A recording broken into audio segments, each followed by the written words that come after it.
Maaari bang mahalin ng isang sighted people ang isang blind or pakasalan? Isang amazing question para sa ating mga blind or para na rin sa awareness ng iba.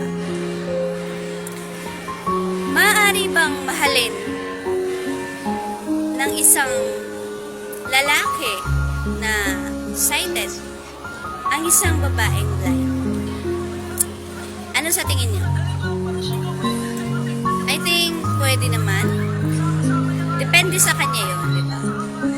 Pero payo ko lang sa mga babae na kagaya ko, siguro based on my experience na rin or whatever. Syempre, kung tayo ang tatanungin, mas gusto natin na ang kapartner natin is nakakakita, di ba? Syempre nga naman, para meron tayong guide. Kasi ang hirap kasi na as a blind, ang hirap nang wala tayong guide na kasama saan man tayo pumunta, di ba? At nararanasan natin yan, alam niyo yan. Pero may posibilidad nga ba na mahalin o magustuhan ng isang sighted people ang isang blind? Meron naman, pero kailangan na maging aware din tayo kung ano ba talaga yung totoong intention niya sa atin. Malay mo, gusto ka lang niya kasi sa itsura mo. Gusto ka lang niya dahil sa katawan mo. Hindi natin pwedeng alisin yung ganong posibilidad. Kasi nga naman, di ba, mga sighted sila. So, hindi nalalayo na ang dami naman nila pwedeng magustuhan. Bakit, di ba? Kaya, payo ko lang sa mga babae na gusto maghanap ng sighted people. Naku po, talagang kailangan yung pagtuunan ng pansin yan.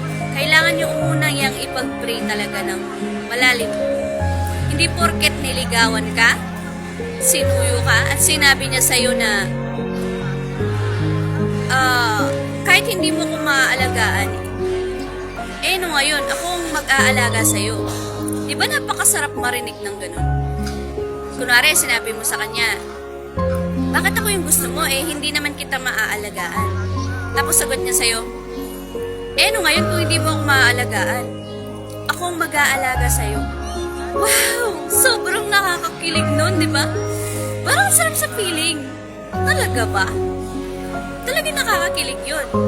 Sa aminin niyo man at sa hindi. Pero, hindi tayo dapat basta-basta naniniwala. Kasi hindi mo alam, meron pala siyang ibang intensyon. Nandun na tayo. Meron naman mga talagang lalaking totoong nagmamahal.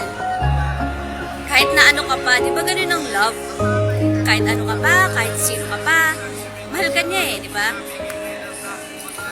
Pero, sabihin na nating tanggap ka niya, mahal ka niya, pero may pagkakataon kasi na parang pag nag-away kayo, magkakaroon ng sumbatan yan At naku po, kailangan yung pag-isipan yan talaga. Though meron namang mga karamihan dito sa mga kakilala ko, mga babae naman yung mga sighted at mga lalaki naman ang mga blind. Okay lang yun. But mas okay yun. Pero pagka lalaki yung nakakita at babae yung blind, medyo nakakaba yun. Basta ang hanapin nyo, mga girls, mga ladies, ang hanapin nyo, unang-una sa lalaki, yung may takot sa Diyos. Kasi, pag may takot siya sa Diyos, hindi kanya kayang saktan, mapablind ka man, or sighted ka man. Bakit merong mga taong manluloko ngayon? Bakit merong mga lalaki o babae? Hindi ko inaano lang sa mga lalaki to ha. Bakit may mga babae o mga lalaking manluloko at hindi marunong makontento sa mga partner nila? Bakit? Kasi wala silang takot sa Diyos. Kahit saktan nila yung isang tao, dagdagan nila, hindi nila papalitan dadagdagan nila. Okay lang yun sa kanila. Bakit? Kasi hindi sila natatakot sa Diyos. Hindi sila natatakot na gantihan sila ng Panginoon. Di ba?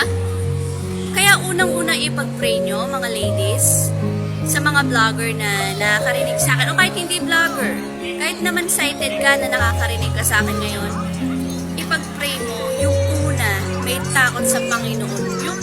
Yung anak ng Panginoon talagang takot siyang gumawa ng masama. Kahit naman yung mga magnanakaw bakit may mga taong magnanakaw? Hold-upper, snatcher, kidnapper, carnapper. Bakit? Kasi wala silang takot sa Diyos. Yun lang yun. Yun ang main reason. Bakit? So, alam niyo na ngayon. Huwag tayong basta-basta magpapadala sa puso natin na sabi nila, okay na yan, nakakakita siya, may guide ka. Oo, nandun na tayo. Minsan, mahal ka niya, no? Tanggap ka niya. Pero yung pamilya niyan, tanggap ka ba niyan? O tanggap ka lang yan dahil tanggap ka ng anak nila? Kasi alam nyo, kapag ka walang takot sa Panginoon yung tao, tapos may kapansanan yung anak nila, di ko naman nila lahat. Siyempre, iba-iba naman tayo ng opinion, prinsipyo, pananaw, di ba? May mga taong mga babait naman talaga. Pero most of the time, ganun talagang nangyayari.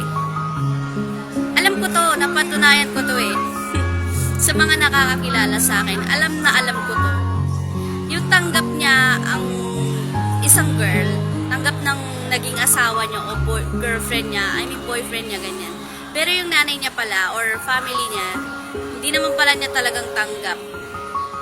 Kasi nga, hindi ka naman nila naiintindihan bakit wala silang kamag-anak o relatives na meron ka pareha sa sitwasyon mo. Kaya hindi nila alam kung anong nararamdaman mo. Hindi nila alam kung ano ang feelings mo. Kung ano ang sitwasyon mo, hindi nila alam kasi wala sila sa kalagayan mo. Yun lang ang opinion ko. Pero meron din naman sigurong kwento na okay naman lahat sila. Mababait naman. At blessed ka pagka ganun. Pero payo ko lang sa mga girls dyan na mga visually impaired, kailangan maging aware po tayo. At hindi po tayo basta-basta nagpapasakop sa ating emosyon. Kasi ang emosyon nawawala din yan. Diba? Yun lang. Salamat. Salamat sa panonood. To God be all the glory.